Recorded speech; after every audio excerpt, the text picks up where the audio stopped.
Hebrew రాసిన పత్రిక 11వ అధ్యాయము 6వ వచనం చూస్తే, విశ్వాసం లేకుండా దేవునికి ఇష్టం అసాధ్యము. దేవుని యొద్దకు వచ్చువాడు ఆయన ఉన్నాడనియు తన్ను వెదుకు వారికి ఫలం దయచేవాడనియు నమ్మవలెను కదా.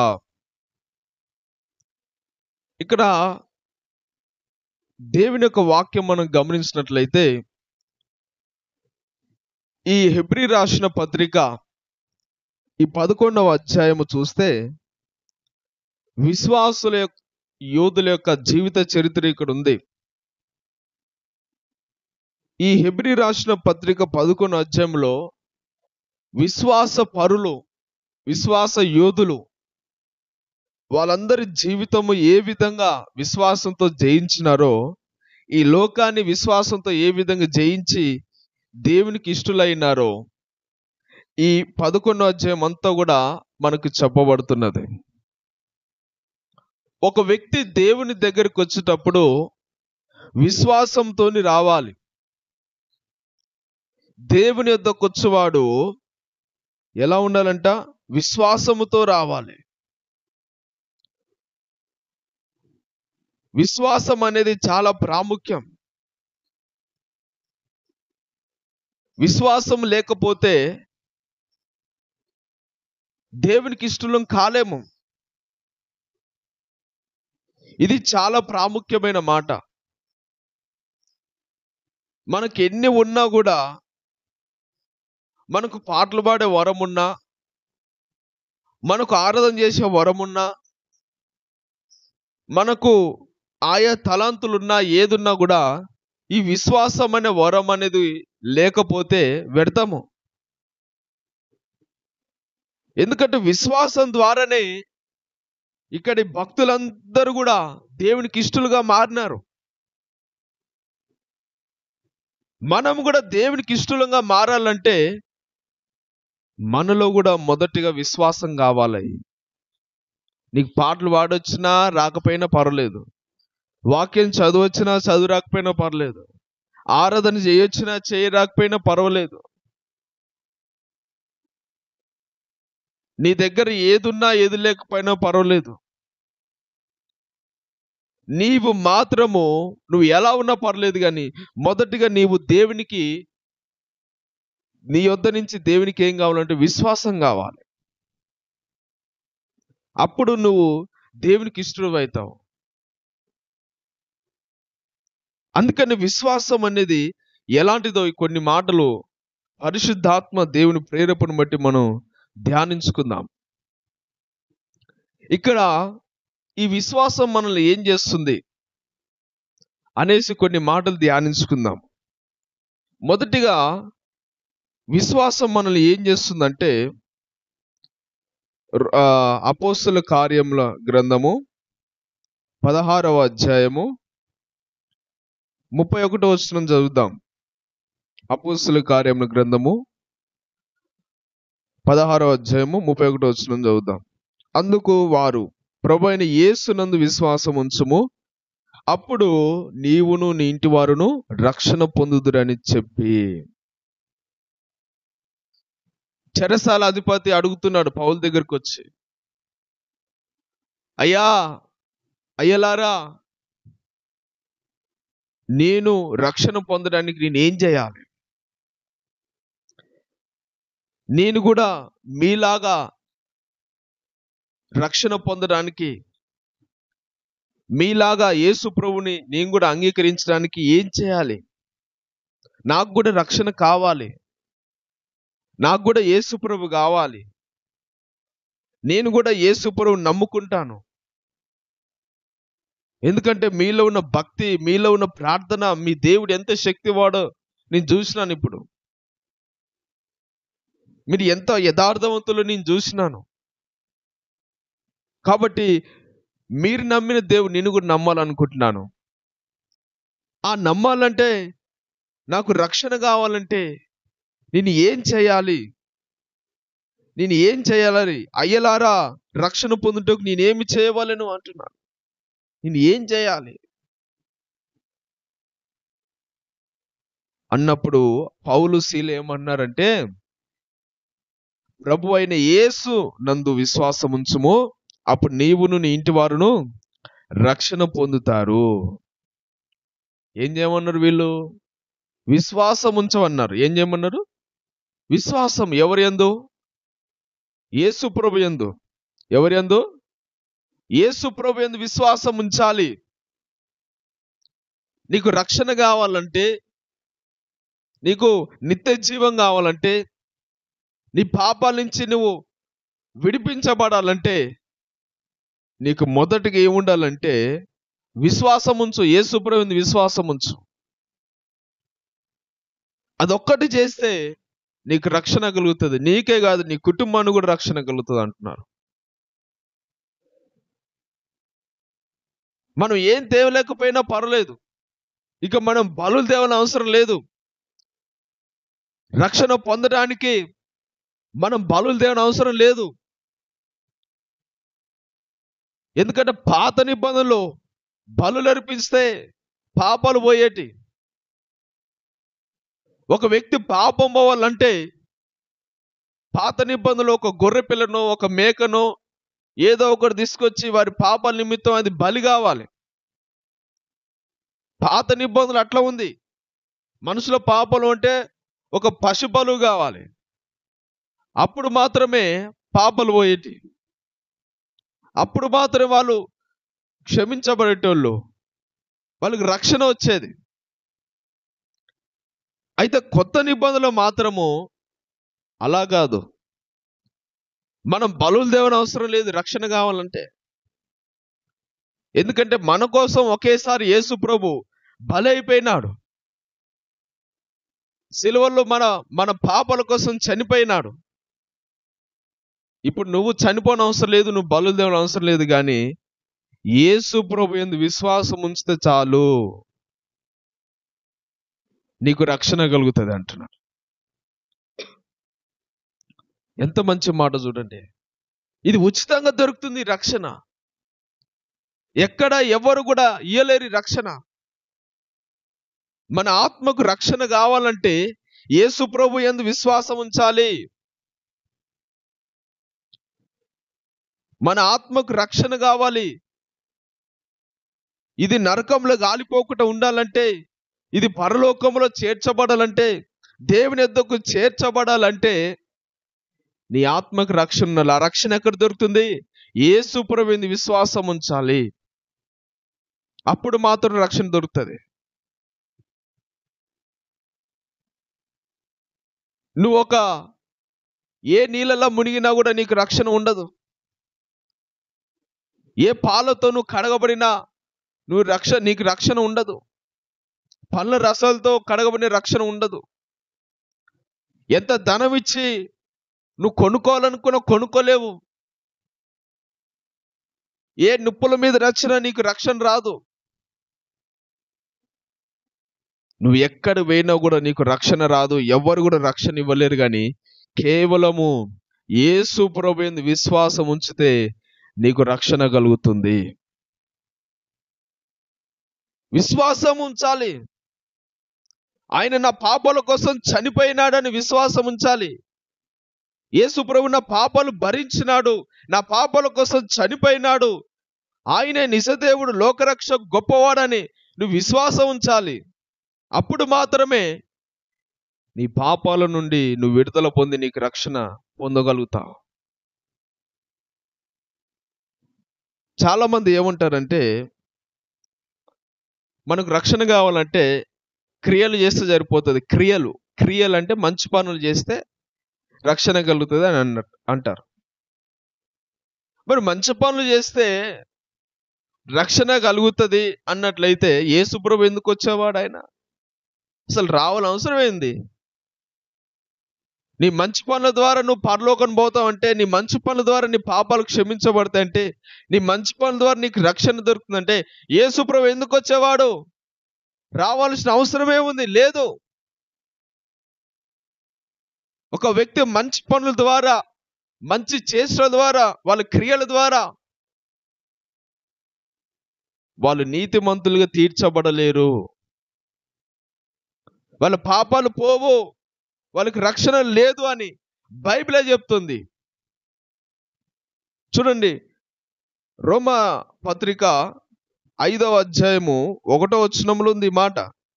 రోమా పత్రిక 5వ అధ్యాయము 1వ వచనంలో ఏముందంటే, కాబట్టి విశ్వాస మూలమున మనము నీతిమంతులముగా తీర్చబడి, ఎలా తీర్చబడ్డామంటే విశ్వాసము వలన మనం నీతిమంతులుగా తీర్చబడ్డాం, కానీ క్రియల ద్వారా, మంచి పనుల ద్వారా కాదు. నువ్వు మంచి పనులు చేయొద్దంటలే, మంచిగా జీవించొద్దంటలే, ఎవరికి అన్యాయం చేయకుండా జీవించు, పర్వాలేదు. అయితే నువ్వు వాటి ద్వారా నీకు రక్షణ రాదు.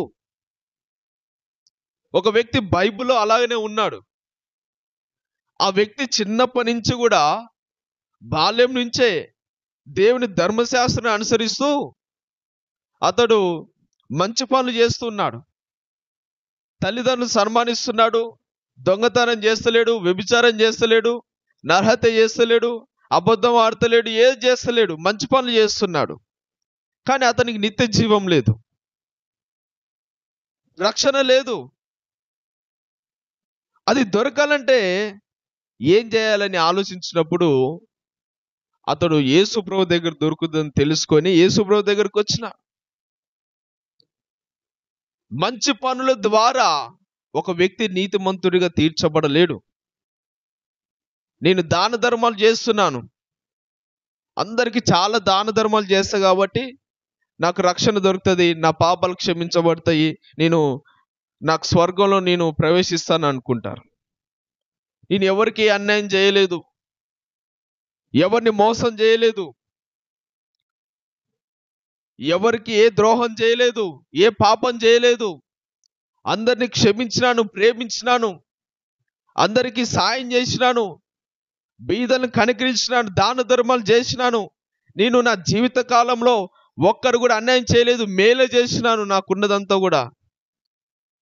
కాబట్టి నా మంచి పనులే, నా మంచి క్రియలే నన్ను పరలోక రాజ్యాన్ని చేరుస్తాయి అని చాలా మంది భ్రమపడతారు. కానీ బైబిల్ ఏం చెప్తుందంటే, ఒక వ్యక్తి మంచి పనుల ద్వారా నీతిమంతుడిగా తీర్చబడలేడు.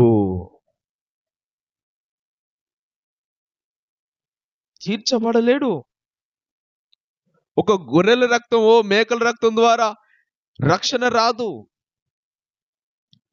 మన మంచి క్రియల ద్వారా మనం నీతిమంతులు కాలేము. మరి దేని ద్వారా అవుతుందంటే, మనం యేసు ప్రభువుని విశ్వాసం ఉంచడం ద్వారా. విశ్వాసం అంటే ఏమిటి? ఆయన లోక రక్షకుడని నమ్మాలి, ఆయన గొప్ప దేవుడని నమ్మాలి, ఆయన మన పాపాల కోసం చనిపోయాడని నమ్మాలి, ఆయన పాపం లేని దేవుడు, పరిశుద్ధుడు, ఆ పరిశుద్ధులైన రక్తంలోనే నా పాపాలు కడగబడితే నమ్మాలి, ఆయన చనిపోయి 3వ దినాన్ని లేచినని నమ్మాలి, ఆయన మరలా నా కొరకు, ప్రతి ఒక్కరి కొరకు రాబోతున్నాడు, రెండో రాకడ ఉందని నమ్మాలి, ఆయన చనిపోయి 3వ దినాన్ని లేచినని నమ్మాలి.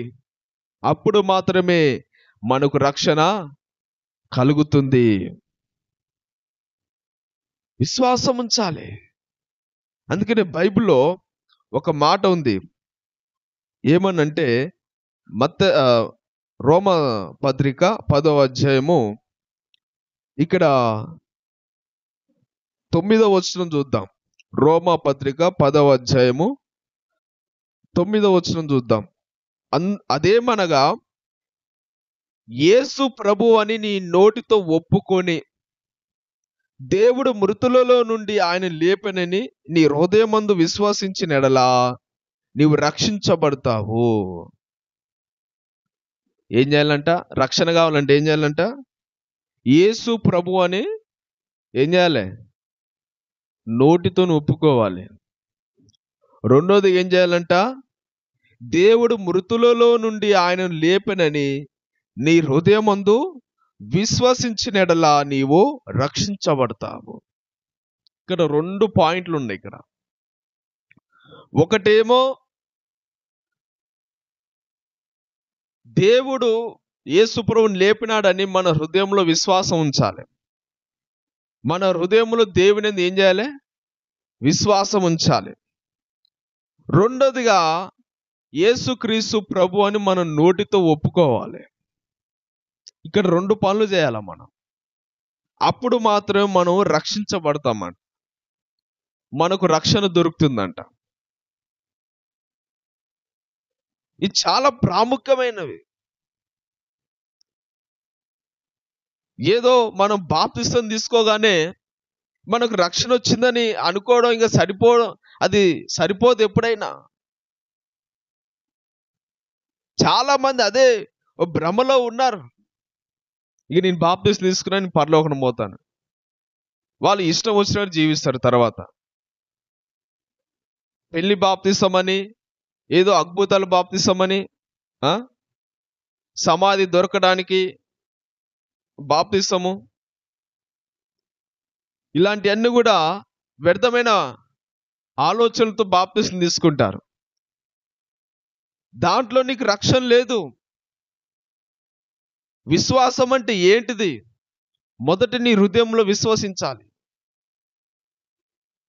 యేసు ప్రభు దేవుడని నువ్వు విశ్వసించాలి. ఎక్కడా?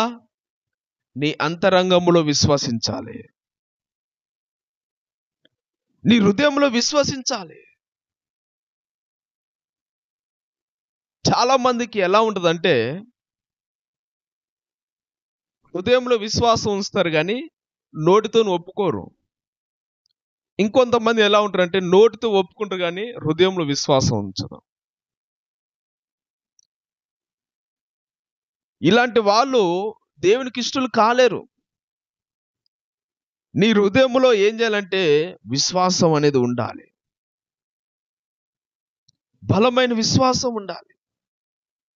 దేని వైపు కూడా నీ హృదయంలో విశ్వాసం ఉండకూడదు. ఇక దేని యందు, లోకంలో ఉన్న వాటి వైపు ఇక దేని కూడా నువ్వు ఆశించకూడదు.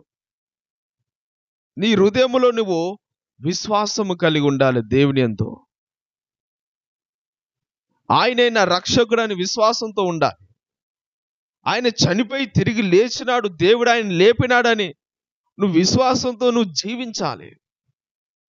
ఆయనే నా ప్రభువు, ఆయనే నా రక్షకుడు,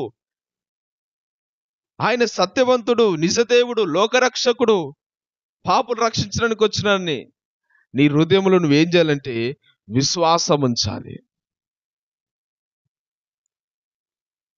తర్వాత నువ్వేం చేయాలంటే నోటితో నువ్వు ఒప్పుకోవాలి. ఏం చేయాలి? నోటితో ఒప్పుకోవాలి. మనందరికీ తెలుసు, శిలువ మీద ఉన్న దొంగ ఏం చేస్తాడు? అతడు యేసు ప్రభుతో ఎప్పుడు కూడా తిరగలేదు. ఆయన 33.5 సంవత్సరాలు యేసు ప్రభు భూమి మీద ఉన్నాడు కానీ ఏ రోజు కూడా యేసు ప్రభువుని వెంబడించలేదు, బాప్తిసం పొందలేదు, అతనికి రక్షణ లేదు, మారుమనసు లేదు, అతడు యేసు ప్రభు అద్భుతాలు ఎప్పుడు కూడా చూడలేదు, ఏది లేదు. అతడు విశ్వాసం ఉంచినాడు, అంతే. ఒప్పుకున్నాడు. అంతమందిలో కూడా ఒప్పుకున్నాడు. ఇంకొక దొంగేమో యేసు ప్రభువును దూషిస్తున్నాడు. నువ్వు దేవుడివైతే నువ్వు రక్షించుకొని నన్ను రక్షించవు అని ఒక వ్యక్తి దూషిస్తున్నాడు. ఇంకొక దొంగ ఏం చేస్తున్నాడు? యేసు ప్రభు దేవుడని ఒప్పుకుంటున్నాడు. అంతమందిలో ఒప్పుకుంటున్నాడు. అతడికి ఇక ఆఖరి సమయాలలో, అంటే అతడు చనిపోయే స్టేజ్లో ఉన్నాడు. అతడు కూడా ఇక సిలువ వేయబడ్డాడు, చనిపోయే స్టేజ్లో ఉన్నాడు. ఆఖరి నిమిషాలలో కూడా, ఆఖరి సమయంలో కూడా అతడు ఏం చేస్తున్నాడు? అతడు ఎప్పుడు యేసుప్రభు సువార్త చెప్పినా, అతడు యేసుప్రభు సువార్త వినకపోయినా కూడా యేసుప్రభు అంటే విశ్వాసం కలిగిన హృదయంలో విశ్వాసం ఉంచి యేసుప్రభుని ఒప్పుకుంటున్నాడు. ఈయన గొప్ప దేవుడు అని ఒప్పుకొని, అయ్యా నీ రాజ్యంతో వచ్చినప్పుడు నన్ను జ్ఞాపకం చేసుకోవా అని వేడుకున్నాడు, ఒప్పుకున్నాడు. ఈరోజు నువ్వు ఒప్పుకుంటున్నావా? యేసు ప్రభువుని ఒప్పుకోవాలి. యేసు ప్రభువును ఒప్పుకోవడానికి సిగ్గుపడకూడదు. యేసు ప్రభువును ఒప్పుకోవడానికి భయపడకూడదు. ఎందుకు సిగ్గుపడాలండి? పాపం చేస్తే సిగ్గుపడాలి. ఏం చేస్తే? పాపం చేస్తే సిగ్గుపడాలి, తలదించుకోవాలి. దొంగతనం చేసి సిగ్గుపడాలి, మోసం చేసి సిగ్గుపడాలి. ఇట్లాంటి వ్యర్థమైన లోకాశలు, లోక పనులు, పాపిష్ట పనులు చేసి సిగ్గుపడాలి. లోక రక్షకుడని యేసు ప్రభువును ఒప్పుకోవడానికి ఎందుకు సిగ్గుపడాలి? సిగ్గుపడకూడదు, భయపడకూడదు. అందుకని యేసు ప్రభు ఒక మాట చెప్పినాడు. ఆయన ఏమన్నాడు చూడండి, మత్తయి సువార్త 10వ అధ్యాయము చూడండి. మత్తయి సువార్త 10వ అధ్యాయము 31, 32 వచనాలు చూద్దాం. 32, 33 వచనాలు చూద్దాం. మత్తయి సువార్త 10వ అధ్యాయము 32, 33 వచనాలు. మనుషుల ఎదుట నన్ను ఒప్పుకొని వాడెవడో పరలోకమందున్న నా తండ్రి ఎదుట నేనును వానిని ఒప్పుకొందును. మనుషుల ఎదుట ఎవడు నన్ను ఎరగనను వానిని పరలోకమందున్న నా తండ్రి ఎదుట నేనును ఎరగనందును. ఇక్కడ దేవుని యొక్క వాక్యం స్పష్టంగా తెలియజేస్తుంది. మనుషుల ఎదుట మనం ఒప్పుకోవాలి దేవుణ్ణి. మన దేవుని మనం ఒప్పుకున్నప్పుడే మనకు రక్షణ. ఈరోజు విశ్వాసం అంటే ఏంటో కాదు. విశ్వాసం అంటే ఎలా ఉండాలంటే నీ హృదయంలో విశ్వాసం ఉంచాలి, రెండోదిగా ఒప్పుకోవాలి. అప్పుడు మాత్రమే నీకు రక్షణ కలుగుతుంది. విశ్వాసం ఉంటుంది చాలా మందికి, హృదయంలో విశ్వాసం ఉంటుంది, అది హృదయంలోనే ఉంచుకుంటారు కొంతమంది. వారి విశ్వాసం ఎలా ఉందంటే హృదయానికే పరిమితం అయిపోయింది, హృదయానికే అంకితం అయిపోయింది, ఇక బయటికి రాదు. కొంతమంది ఏమో యేసు ప్రభువును ఒప్పుకుంటారు దేవుడని, కానీ విశ్వాసం ఉండదు వాళ్ళ హృదయంలో. అంటే బయటికి యేసు ప్రభువును ఒప్పుకుంటారు కానీ హృదయంలో విశ్వాసం లేకపోవడం వల్ల సాతాను గనుక చోటిచ్చి పాపం పడిపోతారు. కొంతమంది విశ్వాసం ఉంటుంది హృదయంలో, పైకి మాత్రం ఒప్పుకోకపోవడం వల్ల దేవునికి ఇష్టలు కాలేరు వాళ్ళు. అందుకని మనం హృదయంలో విశ్వాసం ఉంచాలి, రెండోది ఏం చేయాలి? ఒప్పుకోవాలి. ఏం చేయాలి? ఒప్పుకోవాలి. మనుషులందరి ఎదుట ఒప్పుకోవాలి. ఈయన గొప్ప దేవుడని ఒప్పుకోవాలి. అందుకని ఇక్కడ యేసు ప్రభు చెప్తున్నాడు, మనుషుల ఎదుట ఎవడైతే నన్ను ఒప్పుకుంటాడో పరలోకమందున తండ్రి ఎదుట నేను కూడా వానిని ఏం చేస్తాను? ఏం చేస్తాను? ఏం చేస్తాను? మనుషుల ఎదుట ఎవడైతే నన్ను ఒప్పుకుంటాడో పరలోకమందున తండ్రి ఎదుట నేను కూడా వానిని ఒప్పుకుంటాను. ఏం చేస్తాను? ఒప్పుకుంటాను. అంటే ఎప్పుడో తెలుసా? చివరి దినాన, రాకడ సమయంలో, తీర్పు దినాన, అందరికి తీర్పు జరగబోతున్నప్పుడు మనుషులందరూ ఆ దేవుని ఎదుట నిలబడతారు. ఆ సమయంలో ఎవరైతే యేసు ప్రభువుని ఎరుగుతారో ఈ లోకంలో వారందరినీ కూడా ఆ రోజున వీళ్ళు నన్ను ఎరిగి ఉన్నారు, నా నిమిత్తం ఎంత కష్టమైన, భారమైన, ఎంత శ్రమైన అందరి ముందర ఒప్పుకొని జీవించినారు, ఇలా మీరు రండి నా రాజ్యంలోకి అంటాడు యేసు ప్రభు. ఇంకొంతమంది ఉంటారు, వాళ్ళు దేవుని నమ్ముకున్నోళ్ళే, కానీ వాళ్ళ హృదయంలోనే విశ్వాసం ఉంచినారు, కానీ ఎప్పుడు ఎవరు కూడా యేసు ప్రభు నమ్ముకున్న బిడ్డలని వాళ్ళు చెప్పుకోలే. ఎప్పుడు కూడా మేము దేవుని నమ్ముకున్నోళ్ళము, మేము క్రిస్టియన్స్ము, మేము చర్చికి వెళ్తాము, మా దేవుడు గొప్పవాడు అని ఏ రోజు కూడా వాళ్ళు సువార్త చెప్పిన వాళ్ళు కాదు. ఏ రోజు కూడా వాళ్ళు సువార్త చెప్పి నలుగురు చెప్పి 4 ఆత్మలు రక్షించిన వాళ్ళు కాదు వాళ్ళు. యేసు ప్రభువుని నమ్ముకున్నామంటే ఎక్కడ మమ్మల్ని చిన్న చూపు చూస్తారేమో అని అనుకునేవాళ్ళు, మమ్మల్ని చిన్న చూపు చూస్తారేమో, మమ్మల్ని వెలివేస్తారేమో, మమ్మల్ని గాయపరుస్తారేమో అనుకునే వాళ్ళు ఉంటారు. యేసు ప్రభువుని ఒప్పుకుంటే ఏమైనా చేస్తారేమో, ఏమి రాదేమో, గవర్నమెంట్ నుంచి గవర్నమెంట్ పథకాలు రావేమో, గవర్నమెంట్ జాబ్ రాదేమో, యేసు ప్రభువుని ఒప్పుకుంటే మమ్మల్ని వెలివేస్తారేమో, దూషిస్తారేమో, అపహసిస్తారేమో అనే భయం. సిగ్గుపడతారు. అమ్మ వీళ్ళు దేవుని బిడ్డలంట అనేసి అన్న కించపరుస్తారేమో, హీనంగా చూస్తారేమో అని సిగ్గుపడేవాళ్ళు. ఇలాంటి వాళ్ళు ఆ రాకడ దినంలో యేసుప్రభు ఏంటంటే, వీళ్ళు నన్ను ఒప్పుకోవడానికి సిగ్గుపడ్డారు, భయపడ్డారు, వెనకాడినారు. కాబట్టి ఏ రోజు కూడా ఒక్కళ్ళు కూడా నా గురించి సాక్ష్యం చెప్పలేదు, నా సువార్త చెప్పలేదు, 2 ఆత్మలు రక్షణలోకి నడిపించలేదు. కాబట్టి మీరు నా రాజ్యంలో అడుగుపెట్టే అర్హత లేదు, పోండి అంటాడు. అంతే.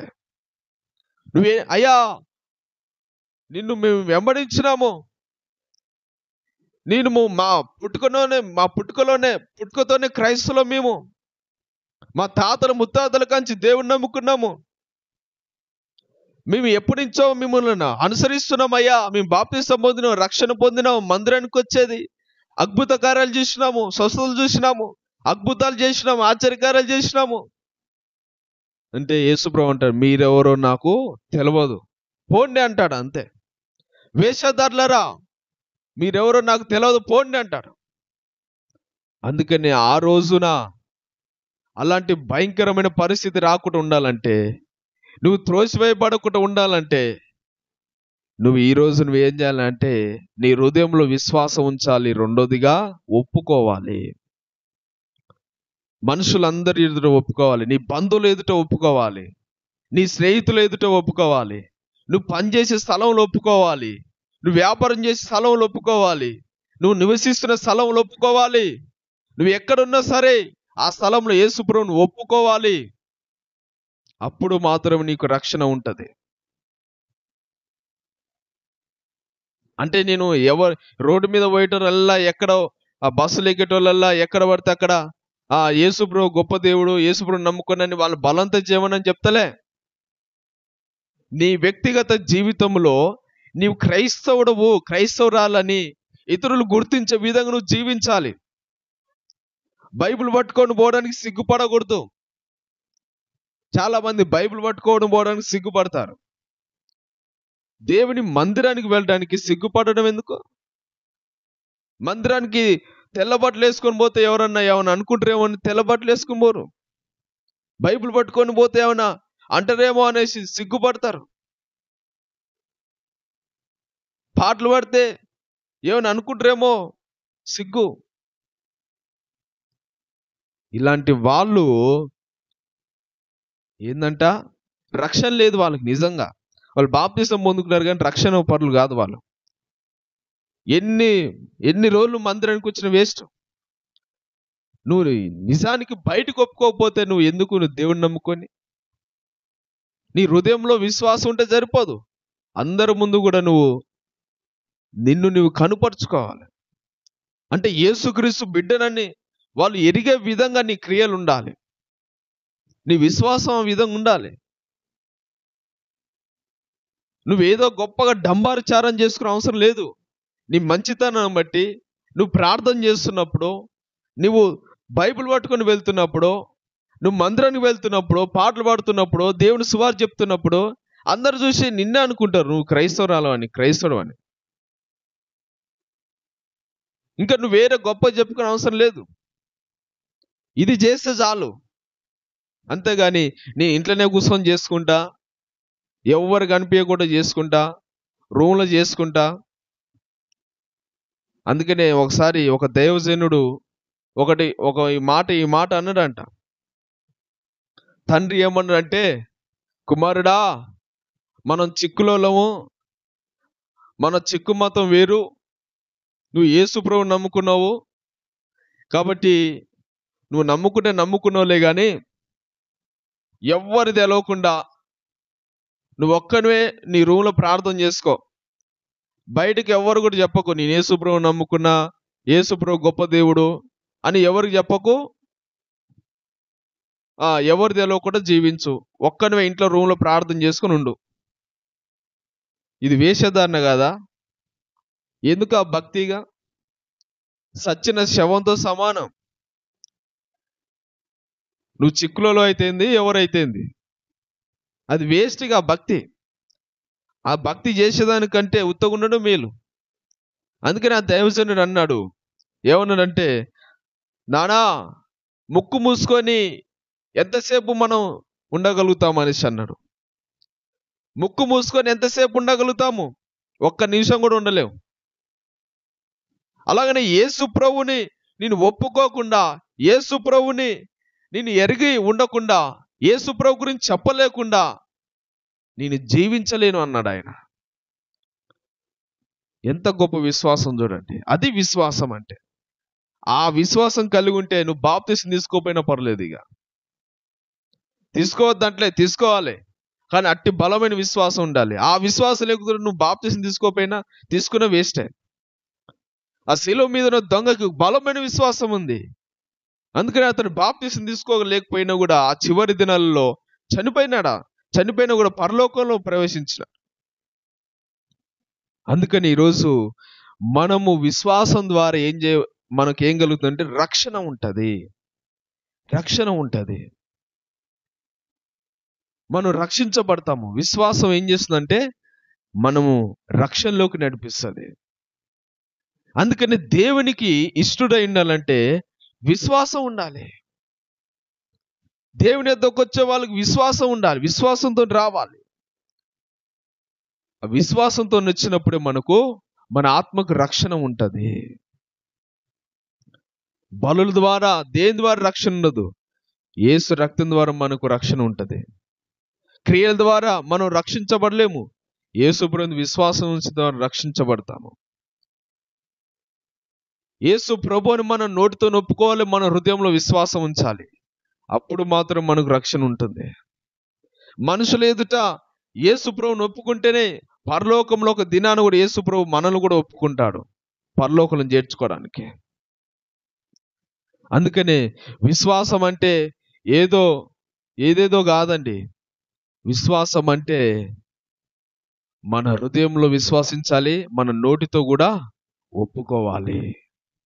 అప్పుడు మాత్రమే మనకు రక్షణ ఉంటుంది. కాబట్టి ఈరోజు దేవుని వాక్యం వింటున్న ఎవరైనా సరే కానీ విశ్వాసం అనేది కాపాడుకోండి. విశ్వాసం కలిగి ఉండండి. విశ్వాసం అంటే ఏదో అద్భుత కార్యాలు చేసేదే కాదు. విశ్వాసం అంటే నీకు రక్షణ ఇస్తుంది అన్నమాట. విశ్వాసం ఏమిస్తుంది? రక్షణ. పౌలు, శీల ఏమన్నారు? యేసు ప్రభువుని విశ్వాసం ఉంచు, అప్పుడు నీకు రక్షణ, నీకు నీ కుటుంబానికి రక్షణ ఉంటుంది. నువ్వు బలులు తీసుకురా, నువ్వు అవి తీసుకురా, ఈ తీసుకురా, నువ్వు ధనమి, అది ఇది అని ఏమనలే, విశ్వాసం ఉంచు అన్నారు. ఈరోజు నువ్వు ఎవరైనా సరే యేసు ప్రభువుని విశ్వాసం ఉంచు, నీ హృదయంలో ఉంచు, నువ్వు నోటితో ఒప్పుకో, ఎక్కడైనా కూడా దేవుని యొక్క రక్షణ నువ్వు పొందగలుగుతావు. నీ ఆత్మకు రక్షణ ఉంటుంది, పరలోక రాజ్యంలో ప్రవేశిస్తావు. కాబట్టి ఈరోజు మనం కూడా అటు విశ్వాసం కలిగి ఉందాము. విశ్వాసం లేని వాడు దేవునికి ఇష్టంట అసాధ్యము. విశ్వాసం కలిగి జీవించుదాము. అటు కృప మనందరికి దేవుడు దయచేయును గాక. దేవుడి మాటలు దీవించి ఆశీర్వదించును గాక. ఆమేన్.